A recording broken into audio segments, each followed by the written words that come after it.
روسی افواج کی جانب سے حملے کیے گئے۔ ادھر سماجی رابطے کی ویب سائٹ ایکس پر پولینڈ کی مسلح افواج نے پیغام جاری کرتے ہوئے کہا ہے کہ اگر روس یوکرین کے مغربی سرحد جو پولینڈ سے ملحقہ ہے کہ قریبی علاقوں پر حملہ کرے گا تو اس کا رد عمل دیا جائے گا۔ واضح ہے کہ امریکہ کی جانب سے گزشتہ ہفتے یوکرین کے یوم آزادی کے موقع پر روسی حملوں کا انتباہ جاری کیا گیا تھا۔ خبر کے اگلے حصے میں بات کرتے ہیں روسی میزائل اور ڈرون حملہ، یوکرینی صدر کی یورپی ممالک سے مدد کی اپیل۔ یوکرینی صدر ولادیمیر زیلنسکی نے یورپی ممالک سے اپیل کی ہے کہ وہ یوکرین پر روسی فضائی بمباری کے بعد ڈرون اور میزائلوں کو مار گرانے میں کیف کی مدد کریں۔ ان کا کہنا تھا کہ روس نے یوکرین پر 100 سے زائد میزائل اور تقریباً 100 ڈرون سے حملہ کیا، جن میں سے کئی حملے مغربی علاقوں میں کیے گئے جو پڑوسی ممالک کے قریب ہیں۔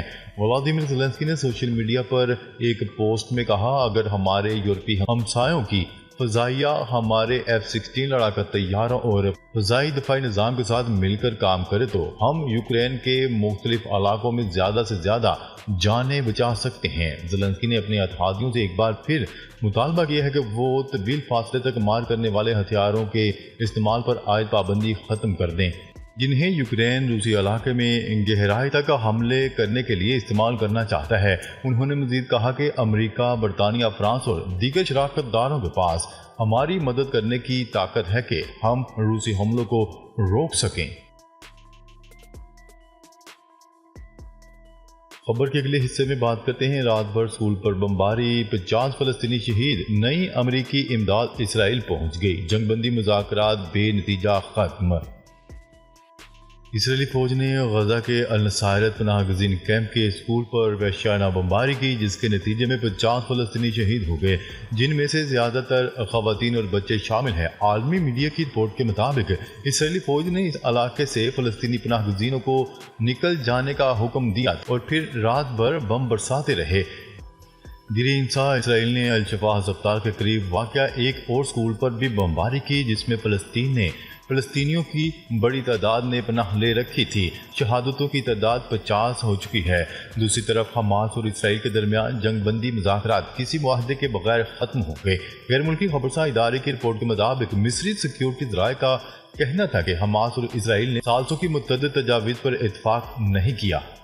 اس سے پہلے حماس نے غزہ جنگ بندی معاہدے کی نئی اسرائیلی شرائط کو مسترد کر دیا تھا اور کہا تھا کہ 12 جولائی کو منظور کی جانے والی جنگ بندی تجاویز پر قائم ہے۔ حماس کے مطابق جنگ بندی معاہدہ فوری کروانے کی امریکہ کی باتیں غلط اور انتخابی مقاصد کے لیے۔ دوسری طرف امریکی فوجی امداد کی نئی کھیپ اسرائیل پہنچا دی گئی۔ اسرائیلی وزارت دفاع کے مطابق فوجی ساز و سامان ترسیل کرنے والا 500واں امریکی طیارہ اسرائیل پہنچا ہے۔ 7 اکتوبر 2023 سے اب تک امریکی فضائی اور بحری راستوں سے 50,000 ٹن سے زائد فوجی ساز و سامان اسرائیل بھجوایا جا چکا ہے۔